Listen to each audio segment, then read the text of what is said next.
তো কেনে আছে আপোনালোক? আশা কৰোঁ সকলো ভালে আছে। আজিৰ এই ভিডিঅ'টো SC ST OBC অৰ মাইনৰিটিজ সকলৰ কাৰণে খুবেই গুৰুত্বপূৰ্ণ, কাৰণ আজি মই আপোনালোকৰ সন্মুখত সংঘী অৰ্থাৎ ভাগৱাদাৰী আৰু সবৰ্ণ এই ব্যক্তিসকলৰ পৰ্দা ফাঁচ কৰিবলৈ গৈ আছোঁ। তাৰ আগতে মই আপোনালোকক দুটা টুইট পঢ়ি শুনাব বিচাৰিছোঁ, যাতে আপোনালোকে কথাবোৰ ভালদৰে বুজিবলৈ সক্ষম হয়।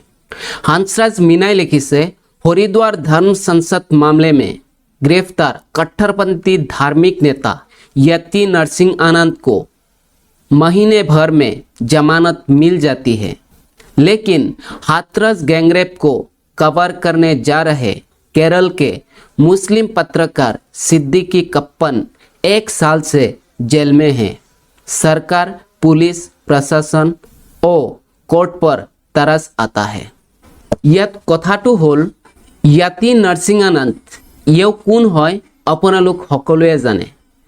এও সেইজন ব্যক্তি যিয়ে ধৰ্ম সংসদৰ নামত মানুহৰ মাজত হিংসা বিয়পাই দিয়ে। ধৰ্ম সংসদৰ নামত মানুহক বিভিন্ন গালি গালাজ কৰে, আৰু এওঁলোকে কেৱল মানুহকে নহয়, আমাৰ যিসকল শ্বহীদ আছে শ্বহীদ ব্যক্তিসকলকো গালি গালাজ পাৰে।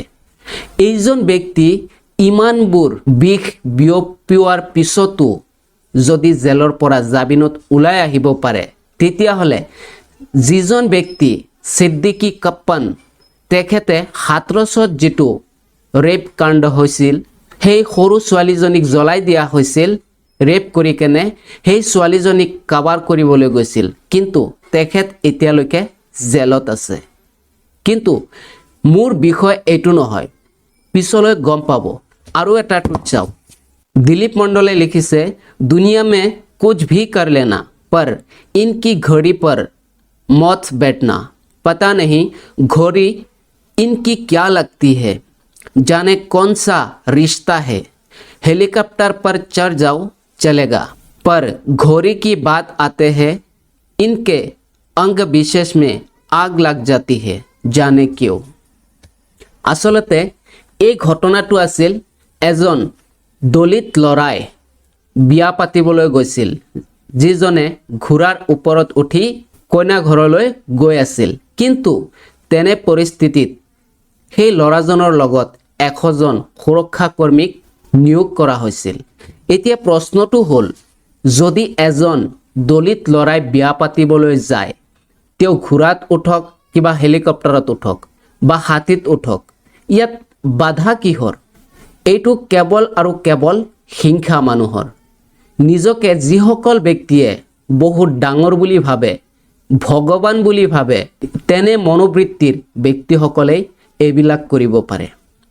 এতিয়া মোৰ কথাটো হ'ল, মই আপোনালোকক কেইটামান প্ৰশ্ন কৰিছোঁ।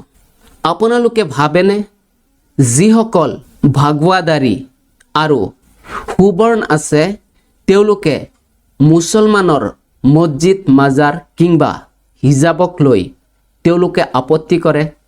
তেনেকুৱা নহয়। এইটো তেওঁলোকৰ কোনো প্ৰব্লেম নহয়, জাষ্ট তেওঁলোকে এইটোৰ জৰিয়তে মানুহক ইয়াতে বন্দী কৰি ৰখাৰ এটা চেষ্টা চলাইছে। এওঁলোকৰ এটা ভয়, এওঁলোকৰ স্বাৰ্থ। আৰু ভয়টো কিহৰ? ভয়টো হৈছে, যদি আপোনালোকে লক্ষ্য কৰে তেতিয়াহ'লে চাব, আমাৰ ভাৰতত যিমানবিলাক চাকৰি আছে, এই গোটেইবিলাক চাকৰিত প্ৰায় 55 to 60% চাকৰিয়ে আপাৰ কাষ্টৰ যিসকল ব্যক্তি তেওঁলোকে দখল কৰি আছে। IAS হওক, IPS হওক, SP হওক, DC হওক কিংবা ৰাজনীতিতেই হওক, আটাইবিলাক ফিল্ডত যিবিলাক মুখ্য চাকৰি আছে, এই চাকৰিবিলাক এওঁলোকৰ হাতত। এতিয়া কথাটো হ'ল, যিবোৰ সুবৰ্ণ আৰু ভাগৱাদাৰী ব্যক্তি আছে তেওঁলোকৰ ভয় এই কাৰণেই, কাৰণ SC ST OBC আৰু মাইনৰিটিজ যিসকল লোক আছে তেওঁলোক আগতকৈ বহু পৰিমাণে শিক্ষাগতভাৱে আগুৱাই গৈছে। গতিকে এওঁলোকে কোনো পধ্যেই বিচৰা নাই এওঁলোকে এওঁলোকৰ অংশীদাৰ বিচাৰক।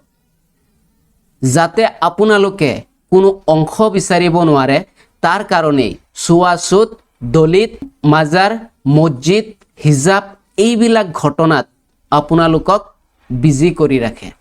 গতিকে আপোনালোকে এইবোৰত বেছি গুৰুত্ব নিদি শিক্ষাটো ভালকৈ আগুৱাই লৈ যাওক।